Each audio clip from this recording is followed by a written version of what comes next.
Start. So, sir, ito yung ano natin, sir, na tawag yan, code. Try natin na run.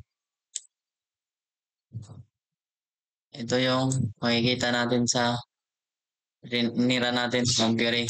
So, ito yung register kung saan tayo mag-i-inquire. So, isusulat natin dito,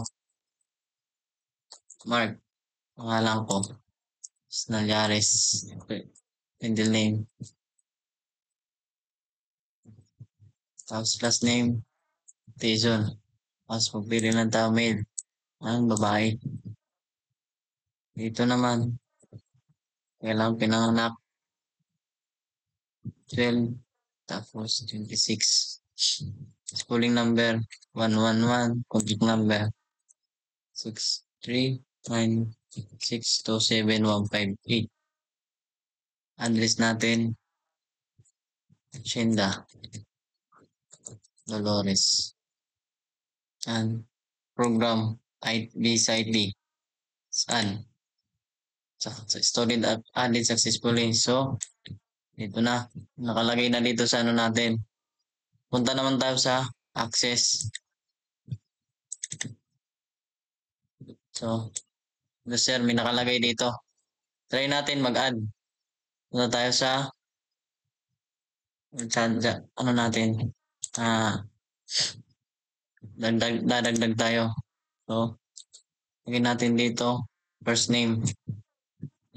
Magandang pangalan. Jimmy. Jimmy Butler. Tapos, middle name.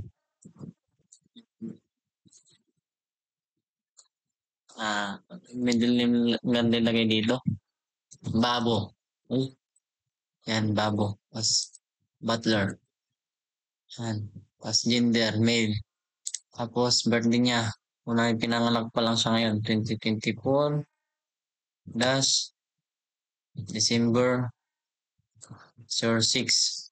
Spelling number 222. Contact number 095413 138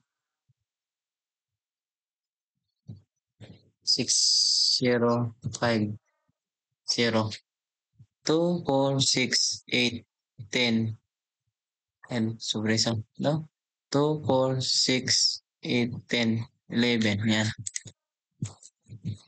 babusakan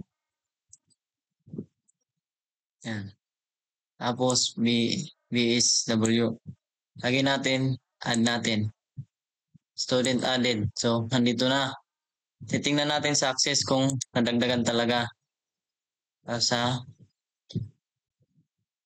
file ulit tapos tingnan natin yan kita natin din sir dumagdag siya tapos ulit tayo doon dito sa try natin i-delete tong file natin na isa delete student deleted nawala yung sa dito try natin ulit dito sa access kung gumana ito naka-delete na try natin i-run ulit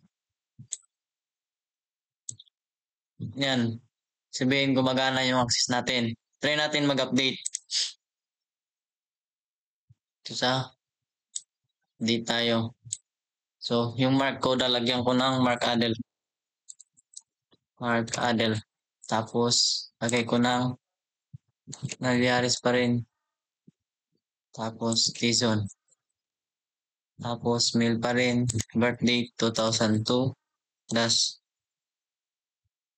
12-26 polling number 1 pa rin kasi 111 nilagay natin tatlong 1 pa rin contact number 0963962758 address pares pa rin Hacienda Dolores binago ko lang yung pangalan tingnan natin kung nagbago Dolores tapos visa IT pa rin date student update successfully. Tingnan natin doon sa access kung na-update ba. File. Double click. So, nadagdagan siya. First name. Kita nyo naman, Mark Adelf. Nakalagay siya kanina, Mark lang. Try natin dito sa kung paano nag-clear. Kung napupuno na. Ito, katulad yan, gan. Tapos, type natin. Kapag i-clear natin, mawawala siya. That's all, sir. Thank you.